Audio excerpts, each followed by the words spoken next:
mardi. Alors voilà, c'était votre petit rappel météo. Mais cette fois-ci, on s'en va complètement ailleurs.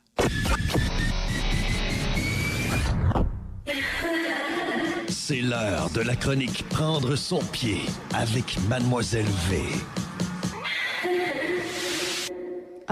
Bonjour, Mademoiselle V, bon vendredi. Bon vendredi à toi, Izzy. Comment vas-tu? Moi, ça va très, très bien. Depuis que je suis rousse, c'est extraordinaire. Ben là, écoute, je pense que je vais faire du copyright. Là, je suis pas contente.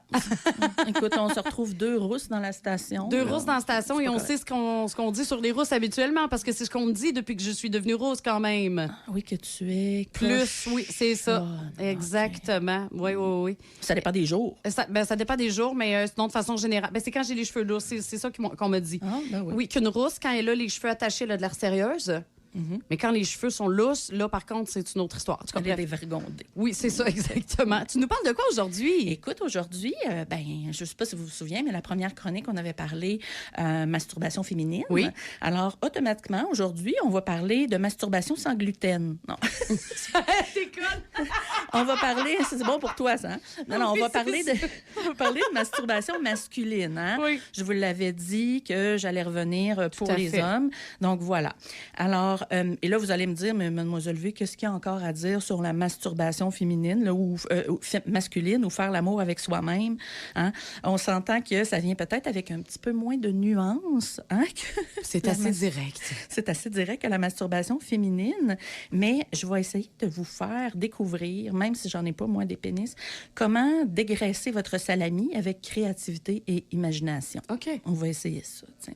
Je vais faire un petit retour en arrière, comme je fais toujours. 3000 ans, hein, plus exactement derrière nous, on va identifier le premier graphique, le dessin de nos ancêtres qui représente la masturbation. Ben voyons, toi. T'es-tu sérieuse? Oui, dans les 3000 ans? caves. Oui, c'est vraiment les premiers qu'on a vus. J'aurais pas pensé. Eh bien. Ouais. Côté statistique, 56 % des messieurs affirment se ramoner la cheminée dans un lit sur le dos. Certains qui sont plus imaginatifs vont préférer faire pleurer le petit Jésus sous la douche, comme 30 % des hommes. Et ils font ça, Izzy, tu sais pourquoi, hein? Pour faire de dégâts? Non, sous la pluie. Et si je jouais sous la pluie, tu n'y verras que du feu. Seigneur! Tu vois, c'est ça. Tu sais, finir son vendredi parfaitement, là, je vous le dis, c'est de même. C'est ça. 22 % vont s'asseoir directement sur le bol. On ne sait pas si c'est ça avant ou après. Oui, on ne sait pas si c'est avant ou après les petits. Comment les boys? Je sais pas. Les orgasmes masculins vont durer en moyenne 4 à 6 secondes. Ce qui est sensiblement les mêmes choses pour nous. Seuls 26 % des hétérosexuels vont utiliser des jouets. Il y a beaucoup d'avancements technologiques quand vient de temps de battre tes couilles en neige. J'utilise toutes les expressions possibles trouvées sur Internet. Mais c'est extraordinaire, ben oui. Au lieu de dire juste se crosser, ça va bien. Les hommes qui sont en couple ou non aiment étrangler leur dindon en moyenne 150 fois par an. Soit 2 points. Maudine que j'ai eu peur, tu dises, par semaine. Non, ben non, écoute. Non, mais ça aurait pu, là. Ça aurait senti le brûler solide. Écoute, ça fait 2,9 fois par semaine. Fait que rendu au vendredi, ils peuvent pas jouir. 2,9 fois par semaine. Mais c'est quand même raisonnable, je trouve, honnêtement. Oui, tout à fait. Je m'attendais vraiment à une moyenne un peu plus élevée que ça par semaine. C'est quand même bien, c'est raisonnable, je trouve. C'est correct. Ouais. C'est bon, les boys. Mais ça veut dire que vous êtes une maudite gang de menteurs. Peut-être aussi. Oui. Très possible. Je vais maintenant vous donner quelques conseils en vrac. Fait que prenez des notes, OK? On va commencer. Les papiers, petits crayons, allez-y. OK. Sois curieux. Hein? La masturbation, c'est une façon de comprendre ton corps puis tes désirs. Il n'y a rien de mal à la curiosité sexuelle. Tu peux absolument tremper l'extension de toi-même dans une tarte aux pommes. Fais juste t'assurer qu'il n'y a juste personne d'autre qui va en manger de la tarte aux pommes. Mais là, attends, là, c'est parce que moi, je parlais tantôt avec Audrey à la Chronique Sport qu'une des choses que je voulais faire dans la vie, c'était réussir ma tarte aux pommes. Oh. Ben, peut-être qu'il manque l'ingrédient spécial. Tu devrais peut-être essayer de demander à ton C'est peut-être ça, l'ingrédient qui fait qu'elle serait superbe. OK, c'est beau. Bref. Numéro 2, oui. L'ambiance. Fais donc comme si tu étais avec une date avec toi-même. Là. Ça rend un acte qui est devenu banal, beaucoup plus spécial. Hein? Pense à tes 5 sens. Là. Ça inspire la sensualité. Hein? C'est un petit moment spécial. Bon, pense bougie, texture, des petites couvertes douces. Bon, pour pas aller dessus, sinon on va devenir sec, mais bon. Une odeur agréable, de la musique qui te parle, une vidéo érotique, petit verre de vin, tu vois le genre. Là, oui, on va où on s'en va, là. C'est ça. Je pense qu'en faisant dans un motel sur le boulevard Charest. Oui, c'est ça. On a juste les moyens pour se payer ça maintenant.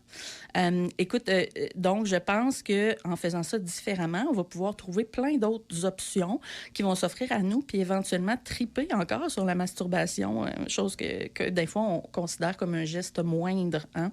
Je vais vous demander de focusser sur le parcours plutôt que la destination. Hein? Il y a toujours de quoi de beau à voir, même quand tu traverses Saint-Hyacinthe. C'est la même chose pour... C'est les jokes aujourd'hui. C'est la même chose pour la masturbation. Il faut laisser ton corps te parler puis penser à tout le chemin que tu vas faire avant l'éjaculation. C'est vrai parce que... à la fin. Bon, c'est sûr que là, c'est celle des hommes, mais je veux dire, c'est quand même... on va dire, là, l'objectif est le même. Mais c'est vrai qu'on pense juste à la finalité. Exactement. Ouais, go, là, tu sais, c'est ça le problème, parce que dans le fond, on finit par se débarrasser, puis c'est pas vrai. Fun. Oui. Exactement. Numéro 4, on va utiliser des rythmes variés. Bouger les hanches, vitesse. On va varier l'intensité au niveau de la pression du membre puis de la vitesse. Mais là, il faut faire attention. Je ne veux pas non plus qu'on y aille tellement fort qu'on va finir avec une désensibilisation du membre, ce qui n'est pas ce qu'on veut non plus. Donc, allez-y, mais doucement, OK? On va parler variation de température aussi. C'est une bonne idée, ça. C'est plutôt quelque chose que l'homme ne va pas nécessairement aller chercher, mais c'est une possibilité. Bon, on a tous vu là, les melons chauffés dans le micro-ondes. Là. Hein, quand tu vas à Fruity 440, peut-être que ton chum fait un détour parmi les melons. On va aller chercher un melon. Oui, c'est que les melons, toi, dernièrement. Exactement. Faites attention aux brûlures. Hein. Si vous décidez de chauffer quelque chose, ça a l'air niaiseux, mais il y a énormément de brûlures de gland. Mm-hmm. Donc, il faut faire attention. Ne mettez pas non plus votre verge ou ses composantes dans un arbre ou un muffler de char, et ça, même si vous êtes assuré des deux bords. Et je te jure, Maïsie, que ça arrive. Chaque année, on voit des gens qui ont rentré, malheureusement, leur appareil génital dans des orifices qui ne sont pas nécessairement conçus pour ça. Et puis, je suis sérieuse, là, mais oui, il faut faire attention. La masturbation, je roche à imaginer le muffler de char. Là. Je roche. Malheureusement, c'est assez commun. Faites attention. OK? On va essayer de changer la position pour rendre l'expérience plus agréable. Ça va permettre un flot sanguin qui est plus important vers la verge. Essayez-le donc debout, assis, penché sur un comptoir, 4 pattes même. Hein? Why not? Sky is the limit. Tant que tu évites les contorsions. C'est vraiment d'explorer, là. Oui, vraiment, vraiment. C'est là qu'on veut aller. Se caresser en terrain inconnu, hein? N'hésite pas à essayer des endroits spéciaux, comme par exemple les mamelons. C'est pas gay, nécessairement, d'aimer se faire toucher les mamelons. Pas en tout. Il y en a qui pensent que c'est ça. Même chose pour les caresses anales. Hein? Des fois, il y en a qui vont penser que c'est soit pas de leur goût, qui ont peur ou qui ont pas que ça fasse mal ou que c'est sale. Mais en réalité, c'est pas vrai du tout. On va en parler tantôt. Mais tu vois, rapidement, je sais qu'en tout cas, si ça vous intéresse, je sais qu'il y a Jonathan Roy, le fils de Patrick Roy, qui en a beaucoup parlé justement de la stimulation de la prostate et à quel point c'était fantastique. Exactement. Et je trouve ça extraordinaire qu'il y ait des personnes comme ça puissent le banaliser puis le rendre comme, voyons, ça fait partie de l'acte sexuel, c'est beau, c'est de l'amour d'attitude, là, tu sais. C'est un trésor que tu as, tu serais comme un peu bizarre de pas aller voir ce que c'est. Tu aurais le droit, là, tout à fait. Ça se peut que t'aimes pas ça. Ça se peut que t'aimes pas ça. Oui, c'est vraiment pas correct. Monde, là, puis c'est correct, mais explore le don. Ça coûte rien, tu sais. Un truc que je vais donner, hein, pour ceux qui ont peur d'aller peut-être un petit peu plus loin, le Pyrénées. Pas la sorte de chien, là, le Pyrénées. C'est-à-dire que c'est un espace qui est situé entre la verge et l'anus. Là. Il y a de la peau, c'est très sensible au toucher, à la vibration et à la température. C'est vraiment l'espace qui est entre vos testicules et votre anus. Essayez de le caresser un peu et pendant l'orgasme, ça peut vraiment décupler votre orgasme jusqu'à 10 fois pour certaines personnes. OK. Essayez un objet vibrant aussi à cet endroit-là. Pas besoin de l'insérer, juste de l'accoter, c'est bien correct. Assurez-vous de respirer profondément tout le temps quand vous faites votre petit acte avec vous-même. La respiration profonde va rendre ça encore plus intéressant, je vous le jure. Et pour ceux que ça intéresse, le sexe tantrique et tout ce qui a rapport avec la méditation, oui, c'est vrai. Je conseille d'aller vers là. On va en reparler un autre jour, c'est sûr. Et mon dernier point qui est s'ouvrir à l'orgasme prostatique. On en a parlé il y a quelques secondes. Oui. On pense qu'il y a seulement le va-et-vient de la verge qui peut produire un orgasme chez l'homme, et c'est totalement faux. Hein? On appelle ça le P-spot G-spot, mais en anglais, le P-spot pour P pour orgasme, pour prostate, pardon. C'est correct. C'est comme une glande chez l'homme que nous, on n'a pas, qui est la taille d'une noix, qui est située très près du rectum. Puis c'est pour ça que beaucoup refusent d'y aller, parce qu'ils ont peur de passer par la porte patio, carrément. Ils pensent que c'est synonyme de saleté ou de douleur, mais ça, c'est des mythes qui vont contribuer à rendre le tabou encore plus fort. C'est vrai. C'est ça. Fait que si on ne sait pas c'est quoi, là, parle-en pas. Va voir, puis après ça, on verra ce que ça donne. T'sais. Je vais en faire une chronique sur les prostates coquines. On va pouvoir approfondir le tout. C'est le cas de le dire. Effectivement. Et je vais mettre sur mon Instagram, vous allez voir, il y a un Instagram qui s'appelle Mademoiselle V Sexologie, donc MLLEV Sexologie. C'est une page sur laquelle je vais mettre des compléments d'information, dont un dossier complet sur les jouets masculins pour hommes. Et là, on parle de quelque chose qui a pris beaucoup de temps parce que j'ai dû faire appel à toutes les connaissances que je connais, tous les professionnels que je connais pour me donner les meilleurs jouets sexuels pour hommes. Donc, ça a été long à bâtir.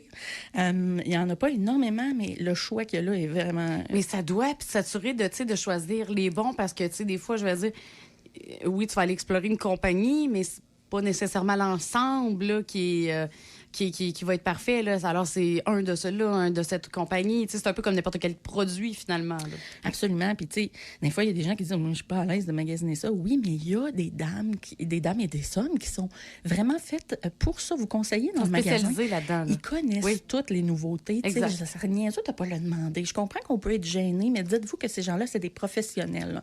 Ils vont pas rire dans leur barbe en arrière. Là, d'ailleurs, si tu désires t'adonner à des sombres sentiers de la cour arrière, je te conseille fortement d'aller avec un jouet, OK? Parce que, premièrement, il peut y avoir des risques de blessures si on essaie d'aller trop loin. Puis, il faut penser que le rectum est fait comme pour repousser quelque chose et pas nécessairement le prendre. Donc, avec nos mains, ça peut devenir un exercice un petit peu plus rythmé. Donc, ça peut être important d'avoir un objet adéquat pour ça. Ça va prévenir les accidents en empêchant d'entrer profondément puis finir à l'urgence. Là. Donc, voilà. J'ai déjà vu quelqu'un qui s'est essayé à faire la même chose avec une canne de Pringle puis un gant en caoutchouc. Hein? Ne faites pas ça. Non, tu me niaises, là. Non, des bricoleurs, il y en a partout. Ouh là là là là, d'accord. Hausse de Pringle, en fait. Hausse des ventes de Pringle chez IGA. S'il vous plaît, non. Non, faites pas ça. C'est comme je disais tantôt, assurez-vous, là, au pire, tu économises un petit peu de soupe, tu achètes un vrai jouet, c'est la meilleure chose à faire. C'est important de bien nettoyer vos accessoires, OK? Oui.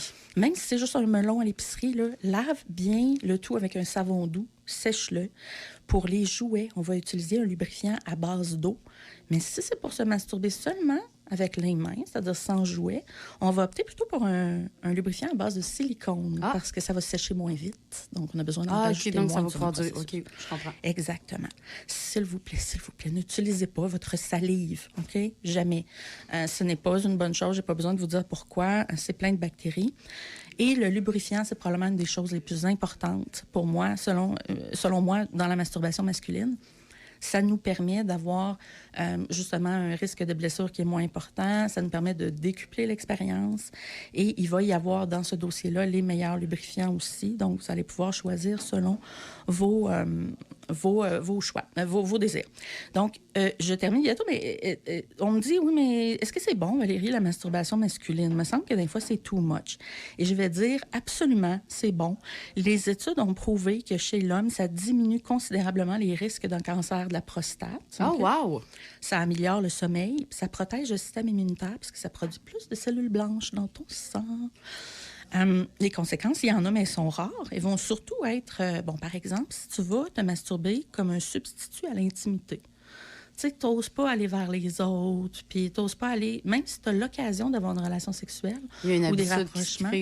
Exactement, tu n'oses pas. Peu importe la raison, c'est pas une bonne idée. 2, le manque d'équilibre, hein? Si les moments intimes avec toi-même empêchent tes activités, ton social, ta job, ça affecte tes responsabilités, il y a quelque chose qui ne va pas, tu sais. Numéro 3 est le plus important, le support que tu vas utiliser. Hein? Les ados qui écoutent surtout, faites attention parce que quand on va s'adonner à regarder une sexualité qui est plus intense, qui se rapproche moins de notre réalité, ça va être peut-être éventuellement plus difficile d'obtenir une érection quand on va être en situation normale. Hein, parce qu'il faut comprendre que ce qu'on voit n'est pas nécessairement la normalité là, dans le 3X. Non, définitivement. Je pense que c'est pas. un point très important à nommer. Et c'est très important pour les adolescents qui sont en période, justement, où ça se masturbe jusqu'à temps que ça sente le brûler. Faites attention à ce que vous regardez. Si tu n'es pas certain de c'est quoi la normalité, tu t'abstiens, puis tu utilises des photos ou ton imagination, point. Hein? La masturbation, elle va toujours être saine. C'est le procédé qu'on utilise qui est varié, t'sais. Fait qu'au final, là, il dit, finalement, si je résume tout ça, se masturber, c'est comme la réponse à un besoin qui est exprimé par ton corps. Il n'y a aucune honte, aucune culpabilité quand on doit aller vider notre vessie. Hein? On dit juste, je vais aller aux toilettes. Donc, ça